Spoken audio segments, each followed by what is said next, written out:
Welcome to the People Place, where we focus on interviewing and hearing from business leaders within the Chicagoland area. I've personally found over the years that I learn the most from other leaders' successes, lessons that they learned. So today, I'm Karen Kimsey-Sword, and I have joining me Kyle Austin.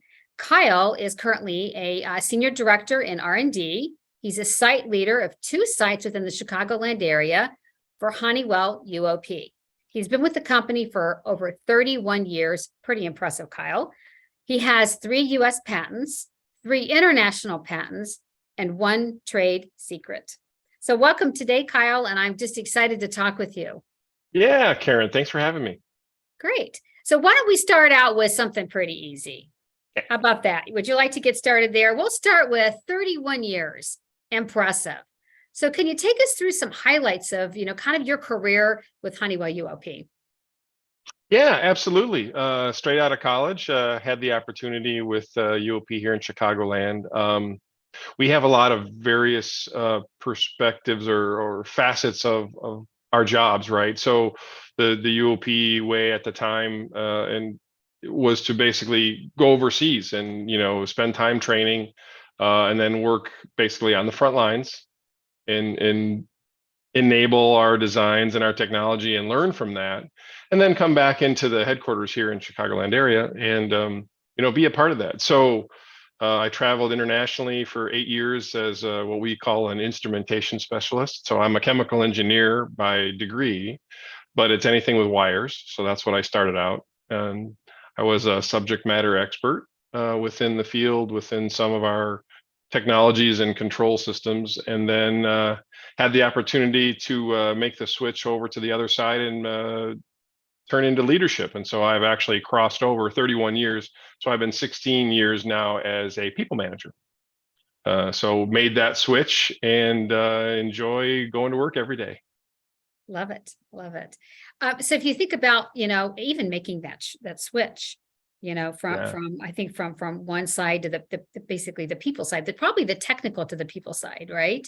Yeah, it was. Yeah, correct. Yeah, exactly. So any themes that you saw as you started going, throughout your journey, even going from that technical to people side, and as you went through, because I know you've had different roles, any key themes that kept popping up throughout these years? Yeah, absolutely. Absolutely. I don't like to use the word soapbox, but you develop kind of, people ask you questions about that quite a bit, right? And from that standpoint, to me, a lot of it can all be sliced and diced. If you look at it and you kind of go down to what the root cause is, it comes down to communication. Like 99% of the time is, for your direct question, is understand the ask. What are they asking for? What does success really mean?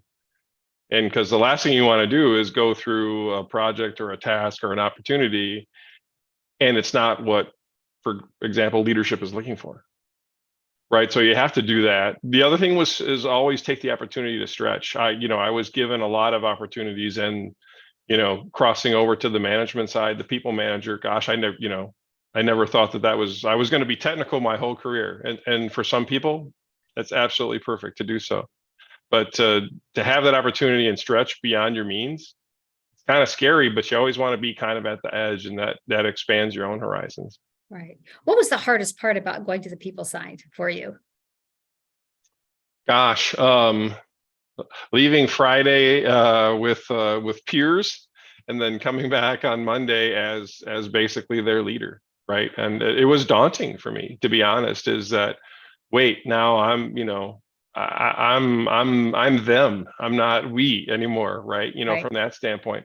And so you have to kind of, mix those two together to make sure that, and having those past relationships, I've had a wonderful stretch, with UOP. That's the 31 years. I wouldn't trade it for the world. But it has, there's a lot of those informal and understanding, of different people, what they do, how they work. Those connections are invaluable, for your life, right? And how to get the job done. And sometimes there is no right answer, to be honest, right? It depends.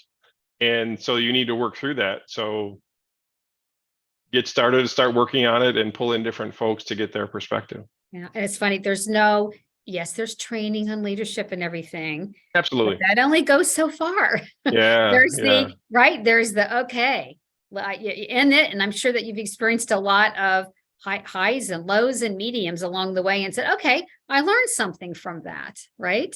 Yeah. Oh, absolutely. Yeah. Absolutely. Yeah, there's people bring, their perspective to the table. And, it also engenders a certain kind of personality type within engineering, within chemical engineering, within research, for example.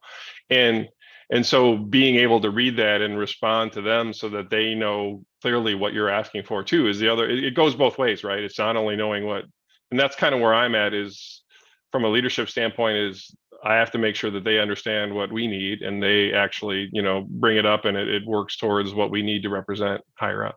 Right. It's what you were even talking with me earlier about that you're the connect, as part of research and development, right? You're the and in research and development. I Yeah, thought that was yeah, a really great way of describing it. Tell me more what you mean by that. yeah, sure. So as you had mentioned, I am a senior director within the organization. I report to our CTO. But my role is essentially it's got a couple spans to it. But if you look at R&D, we have a very dedicated research team that brings in ideas and looks at things at a much smaller level. And then the development side is basically the application of that is how do we reduce risk? What is our opportunity for return on investment? Maybe something works really well in a lab in a small couple test tubes, but can we do that same technology at 100,000 barrels a day? Right. So we have to ultimately at some point answer that question. But by reducing the risk with some testing and some what we call pilot plants, smaller units within my control, um, we're able to basically reduce that risk. And so I'm the and. So it's very, there are days where it's very tactical, right? And there's things that we're doing. But then there's also, we're in the time of strategy right now because we're, looking into AOP next year, which is, usually a 1-year snapshot annual. And then there's also STRAP, which for us is a 3-year lookout, is what we're going to do next, and how do we keep that innovation engine rolling? And so we have to be able to do that, and within the capabilities. Exactly. So then I always think about then with your role, and I think about these past few years and all of us when March of 2020 hit and the impact of that. I mean, what were some things that, lessons that you learned or just the impact of the past couple of years on what you're doing, and maybe even some lessons learned or how you had to adapt over these past Oh couple. yeah, yeah, absolutely. So I mean, first off, my two sites. There's one up in here, Des Plaines, and down in Riverside, McCook. Just saying hi to everybody out there. Yeah. They never saw any change. They were essential workers. So my plants run 24/7, and leadership didn't have any expectation for us to turn off the lights and just go home, right? So from that standpoint, that was the immediate effect, is that we had to figure out and make sure that one, our people were safe, and two, if there was something that came up from a COVID exposure type thing, we're able to mitigate it correctly, right? So that was really working with our HS&E teams, and then making sure that, I personally was out there in the beginning. We were doing temperature scanning and masking, and when all that, you look back on that and you're just like, wow, it's just amazing of how that affected us. And then I have a portion of my team also too that was work from home, right? So we had to be able to continue to do that and, interact with them. And it's great to have this opportunity in the what we call the fourth screen or the fourth wall. But it also is too is you have to make sure that you have a lot of connectivity with them, even more so on a greater basis, just to make sure that they understand what they need to do, right, from that standpoint. And, we got a lot of metrics opportunities thrown at us, KPIs, as we Opportunities. call them. Yeah, yeah, opportunities, right? Yeah, I like For, that. Turn that into an opportunity there. absolutely, I say that all the Yeah. time. I can just hear some of my folks rolling their eyes already from that standpoint. But I mean, we had to do performance metrics because yeah, they were concerned. Leadership was at our local level, but as well as at the Honeywell level, that to make sure that we could keep things going. And there was dips and there was things that changed, and then on the backside of that, all the logistical concerns that we have seen, right? So I mean, there's been a lot of Absolutely. a lot of different things to juggle and keep the balls in the air, right? So, but looking back on it now, it's just like, wow, I don't know how we got through it, but we did, right? And so we Yeah. worked as a team to keep everything going and kept all people happy and kept the lights on. We didn't have any opportunity where it was like we have to shut this down because we don't have enough, Right. people or different things like that. Yeah, it's interesting because you were actually managing kind of virtual at the time, virtual team, and then you were managing, and leading these two sites that were actually there in person. Yeah. And that's pretty challenging. Yeah, yeah, it had its moments for sure, right? Because then, everyone got really like Zoom or Teams qualified, like, instantly to be able Right. to do that. And, the people in their PJs or, if they had their shorts on, but then had their suit and tie on or whatever. But I Exactly. mean, from Yeah. that standpoint, to get through some of that and make sure that they had the tools that they were enabled to actually do their job, right? And, we had some folks that at times we had to come in at different times to make sure that they were the only ones there. And you think about cleaning schedules in the beginning, we didn't know, the ins and outs of COVID as we do now, right? Right. And then of course, the opportunity to protect us even further in the maturity of it is the vaccinations, and educating and getting people to the point of where they felt comfortable with Right. vaccination, right? Exactly. No, yeah, and just the stress around that. You mentioned one of the key things was the connectivity, connecting with people. Anything Yeah. else that you had to really kind of, as a leader, kind of hyper focus on that? I know with all the, you mentioned all the things around COVID, but anything as a leader where you're like, okay, in addition to connecting, here's some things that you had to really ramp up as a leader to make sure that your teams were in place and that they were, I guess, productive, happy, not as stressed. Yeah, yeah, and I think it was a work in progress for me. And to be honest, is that as availability, right? As there was times that there's an expectation that you're going to do what you did before in a different environment, right? Mhm. And so being able to do that um, is availability of myself, but then that kind of comes back into balance, work-life balance. And we didn't know it at the time, but now that you look back, everyone's like, oh my gosh, I got so used to, you know, doing this, having dinner, and then going back on the computer, later at night and things like that. And we did what we had to do. And very thankful to my teams for being able to do that.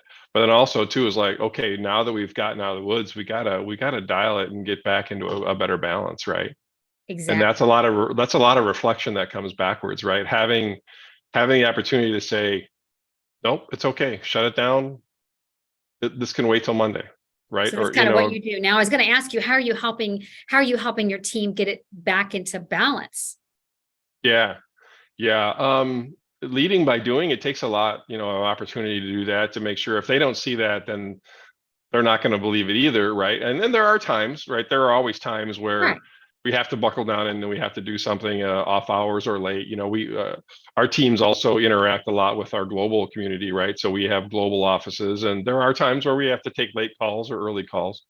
But you also have to set, boundaries for yourself and say, nope, you need to step away and make sure, one, if you're sick, what we're seeing now is that COVID is becoming, less virulent, right? It's spreading faster, but it also is less incapacitating. And people are like, well, I'm just going to work from home and have COVID. Or like, no, you got to let yourself, heal. You gotta rest up and make sure that you can recover from this and be even stronger. So it's enabling folks to be able to say, you have to, like anything else, you have a business, right?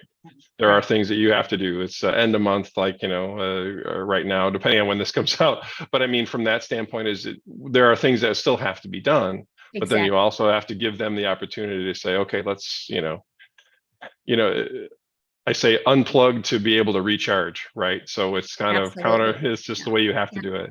It's so funny. I was just reading an article this morning about the number of people. I don't have the stats in my head, Mm-hmm. but the number of people, and it was pretty high, that continue because of the whole virtual now, continue Yeah. to work while they're sick. And, Yeah. and the and Yeah. the negative impact on their work, their health, their stress. long-term, short-term and long-term, it's not good. So I love it as a leader that you're saying, no, unplug, stop. And I know I try to do that too, because for Yeah. some reason, I think with COVID, everybody was in, almost like a high alert, like, okay, all hands on deck. And Yeah, absolutely. right, it takes a while to get our heads Yeah. around and our hearts to not do that. And then we also have the thing of we have less staff. And so I Yeah. think everybody has that feeling. So it's helping, it's almost helping people regulate, as a leader, helping them regulate so they don't burn themselves out. Oh yeah, absolutely. I mean, you have to, come back and be refreshed and just you have to get away from it, right? And have that opportunity to say, okay, let's think and pause and spend time, with your loved ones that you need to do, right? So Yeah, absolutely. Another thing that I think a lot of people are talking about, and it's been this way for a while as far as leaders, and we all know, if you take a look at any research that's out there, the number one, they always talk about the number one key, the key thing for organization success, and even employee success, it's the manager, it's the leader. mm, And so if you think about that, and if you think about even your mindset, and always some days, of course, we are great leaders, other days we're not as great leaders, right? But that's just how it all works. But if you think about great leaders, what do you think kind of distinguishes great leaders from just even good leaders? And what are some key qualities in a great leader? yeah, absolutely. It's a great question, and it's one, I mean, it kind of rolls into a lot of different opportunities too, is that we had a little bit talked about, we're seeing in beyond my industry, basically globally is attrition basically due to, basically retirement opportunities, right? And there's that kind of format, and then we're bringing a lot of new people in and we're hiring, and there's a lot of knowledge management that has to be handed over, right, from that standpoint. And as far as recognizing that leadership is, to me, I think we're in that, it's kind of shifted into the mode with the pivot from COVID, is that you have to have a lot of empathy. You have to have that emotional intelligent quotient, right, that kind of helps guide and get people behind you, from that trust standpoint. You can't, you could call it charisma. Charisma is one thing, but also having, the people to feel that you're genuine, and that this is what we're doing, and that all rolls, to me, to sound like a broken record, is back to communication, right? Is like, you need to be able to explain to them why we're doing the things we're doing, to a certain level, of Right, course, right, from that standpoint, and then this is why we're doing it, and let's get on board, and so that they can also be a part of the solution. So, absolutely. and there are times when, you can say, I don't question what we're doing. We just have to do it a certain way, but I can explain it to you at a later date. From that standpoint, is, there are times where acceleration and speed are of the essence, right? And that has to go through, but you also have to give them the opportunity to feel like they're a part of the solution. Absolutely. No, those are Yeah. really key things. And it's interesting you were talking about trust and the Mm, transparency. Even the transparency part is when you say there's some things right now I can't say. Well, people, they'll follow along and do it if there's a level of trust that they have right with you. yeah. Yeah. If there's not trust with the leader, then many times people are like, yeah, I don't think I'm going to do that. And we're Right. seeing that now, when you use the term like empowered employees, right? I think a lot of employees feel more empowered because it was the work from home. It's all the things that they did over the past few years. And I mean, even one variation, they're like, no, I don't think so. That's why right now culture is really important to employees, leaders. I Absolutely. mean, I think it always has been, but it's much more hyper focused. I mean, I think we as leaders have to really set the stage on how we lead by example. Yeah, absolutely. And I was going to raise that. I mean, that all kind of that trust, and that all feathers into culture, and having the opportunity and being open with them, and hearing their feedback, right? I mean, that's it's a two-way street. Is that, obviously we have to run the company, and there are things that we have to do, but to be able to empower them and feel like they're, being heard is a key component. And you know what?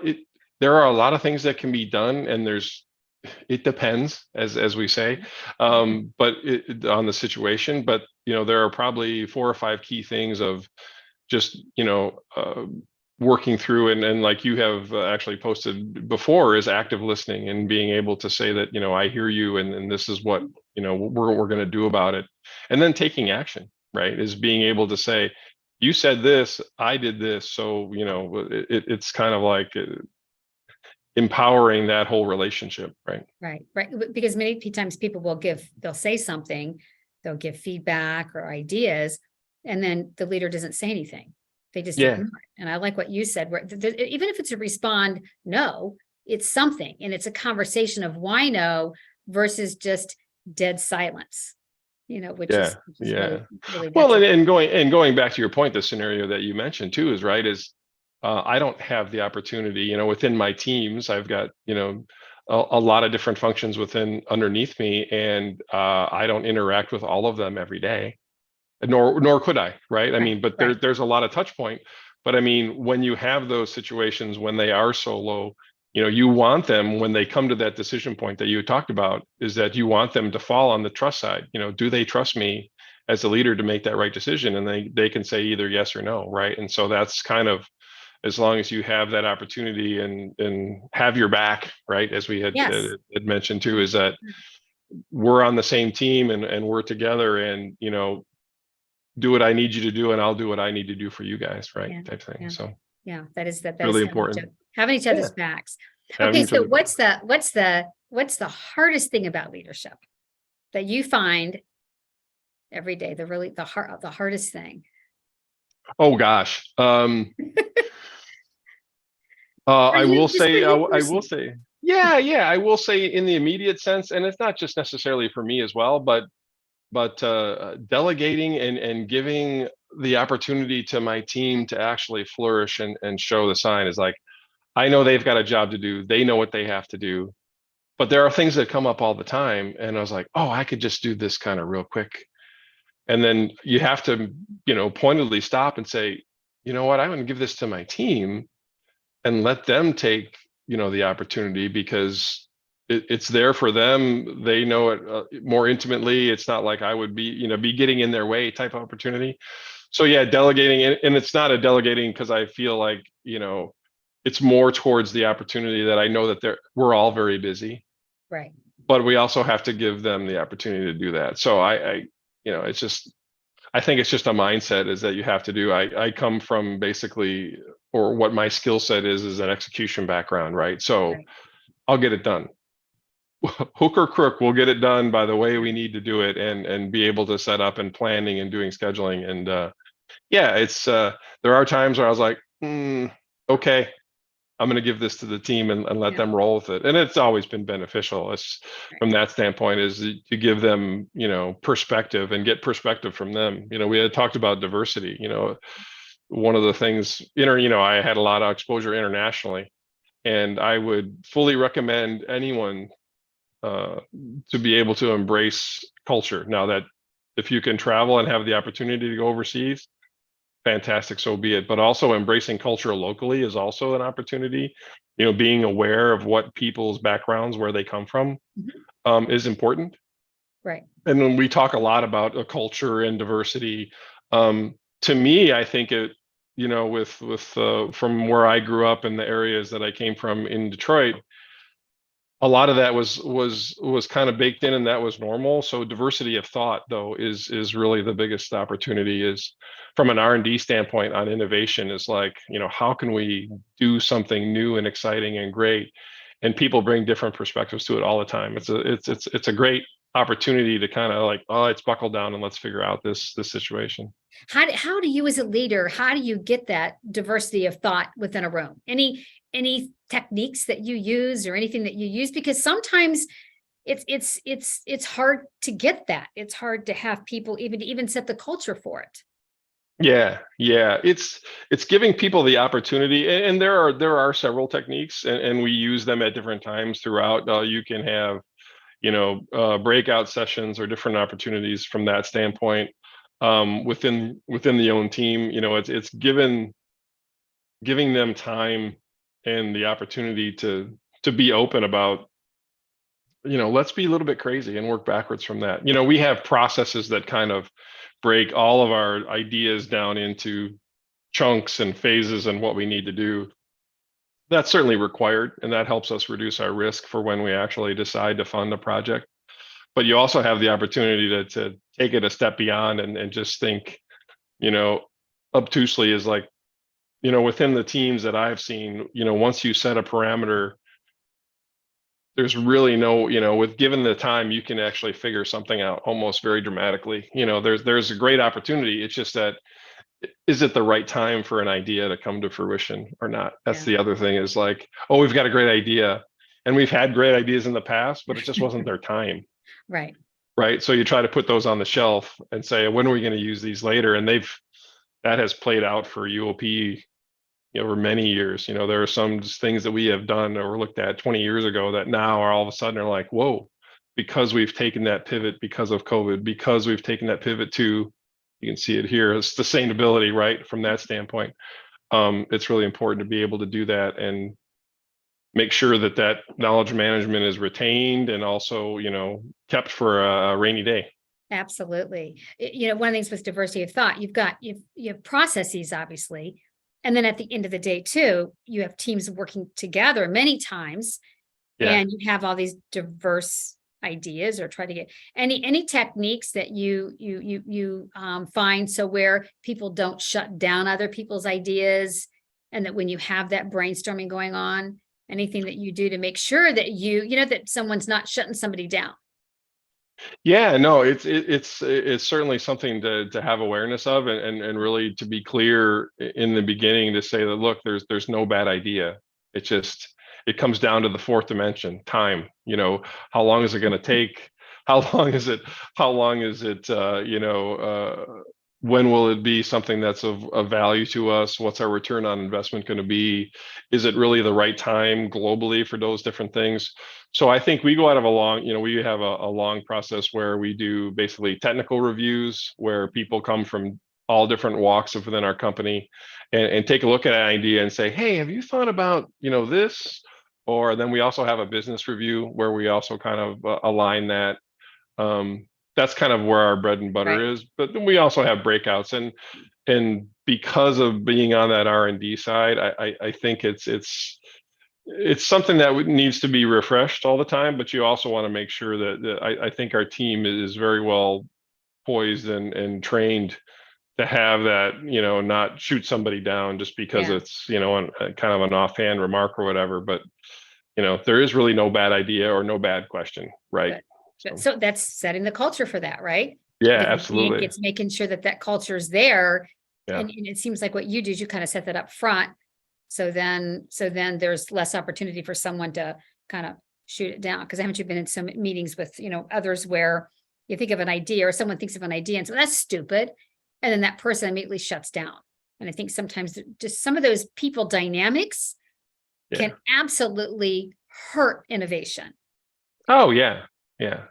And it comes down to, I mean, that to me, that goes back to what we were talking about, empathy, right? Mhm. Is that, yeah, maybe they're speaking from inexperience, or they're a newer person, or they're from a different technology that they don't really understand the ins and outs that maybe a subject matter expert might, right? But that doesn't mean necessarily that doesn't invalidate them. It's having that empathy. That's kind of reverse empathy, is not only understanding what they have the opportunity to do, but also from where it comes Right. from, and to say, yeah, that idea has merit, but in this case, maybe not. You have to kind of, walk it backwards and say, we should talk about this in a different light and a texture. And it, at UOP, the doors are always open from that standpoint. People love talking about their ideas, Right. and we have hallways where we have these. There's a lot of technology that basically was birthed in the hallways of some of our buildings, right? Where you're just like, oh my gosh, we got to do that. Yeah. We got to figure out how to do that. Yeah. Exactly. A couple times you've talked about if you want to call it young talent, right? Or the Yeah. seasoned Hmm. talent, the emerging leaders, and then we have people that have been around for a while. Yeah. And and we do have now, I'm hearing this from a lot of companies, we have the attrition, people retiring, and then we have some people leaving. Kind of what's been that impact of turnover? And then, that would be one, the impact of turnover. And then the second would be anything that ideas on then how do you find top talent then to replace the people that Yeah. are. Yeah, it's a tough one. And it comes down to knowledge management, right? So knowledge management is, gosh, how do we learn from Linda, Tommy, Susie, whatever, what they know, what they have had in their head for the last 30 years, and proactively building into the work process so that it's inherent. And a lot of that functionality is enhanced by doing it digitally, right? So I mean, you know, COVID really pushed us into that digital video mindset as we kind of talk together here Right, now, yeah. from that standpoint. But also too is having that information, um, not only in Linda's head, but in everyone else, have the opportunity for everyone else to have that, information as well, and at their fingertips. So there's a lot of projects that we're working on that are basically, allowing that opportunity for data to be available, Great. within our company. Yeah, so it's a big one. Knowledge management is, gosh, we don't want to lose all the stuff that they've learned, and we certainly want to be able to turn it over and be able to share it openly so that new folks coming in that have their own experiences are able to digest it as well. I mean, that's learning has changed. It does morph over time as to how people understand and perceive things. So yeah, Absolutely. it's an interesting time because yeah, we do have exactly that. We have basically an organization that's got two good camps, and they're all new folks, and some of some of the groups we have is as high as 50% new people. Yeah, it's just amazing with what's happened over the past few years, hasn't it? I mean, who would have thought, right? Who Yeah. would have Oh thought? yeah, Yeah, exactly, yeah. exactly. So, And that's doing it that way is the last thing. Sorry, is saying that that's because that's the way we've always done it is no longer valid, right? It just doesn't fly anymore. It's like, well, we're going to try it a new way now, but we'll take the bits and pieces that we need and make it a something as a better process. So exactly, which probably has made you much more innovative over the past months, yeah, yeah, right? absolutely. Oh, Yeah, absolutely. could challenge you to Had kind of to had to rethink. solve it in different ways. Yeah, exactly. Absolutely, absolutely. So, I mean, just a couple of different final thoughts. I know, Yeah. just kind of sticking with the theme of even like, when we talk about emerging leaders and hiring the right people. I know you've actually, I think you were like a lead recruiter for Honeywell UOP's career development program. Yeah. When you take a look at people and you're saying, okay, I want to make sure I'm hiring somebody, I'm hiring the right person. What are some key characteristics? And even as you were in this interviewing process and hiring probably young chemical engineers, right? Is that kind of Yeah, absolutely. new Yeah. ones? What did you look for? What are some key things that you look for to say, yeah, I want them on my team? Yeah, no, it's a great question. Yeah, and I did what we call UR university recruiting for a good 10 years as a side hat, as a great opportunity to make sure we drive, bringing the right people into the organization. And once you get to a certain level, within the resume, there are things that you need to look beyond that, right? It's basically I don't want to say a rite of passage, but they're going to see what you've done, and we have all that on the paper. When you're doing the recruiting, it's actually the face-to-face exposure, right? It's I mentioned before, communication, the number one development skill for any new hire within Mhm. UOP, as far as I'm concerned, is communication. And so, getting beyond that to being able to speak. Uh, Company acronyms, corporate communication speak, project justification. That's another one, is like, how do Yeah, you have to justify yourself? And that's not limited only to R&D, but that's engineering, that's whatever. Is like, you're going to need to prove to somebody 2 or 3 levels up in a very short elevator speech, why should we fund this, or what should we do about that, right? So communication is important. I always felt that eye contact and was a biggie as well. Those can be learned skills, but also, from you mentioned team is, do I think this person would have our back? In terms of a project, are they going to put in the time, and they going to do what they need to do to support that? And can I trust them to, as we had said, have our back, right? And so mhm, from that absolutely. standpoint, um, Yeah, and you make those decisions within a very short window. You get skilled at it at a certain point, but it's something that, from a recruitment standpoint, that's a very strong and learned skill that, yeah, that our teams have. One of the things that I've been encouraged by over the years of working with companies is the I don't want to call kind of the realization that the technical skills, I mean, they're critical, yes. And there are Mhm. people that have, I mean, brilliant people that have these amazing technical skills.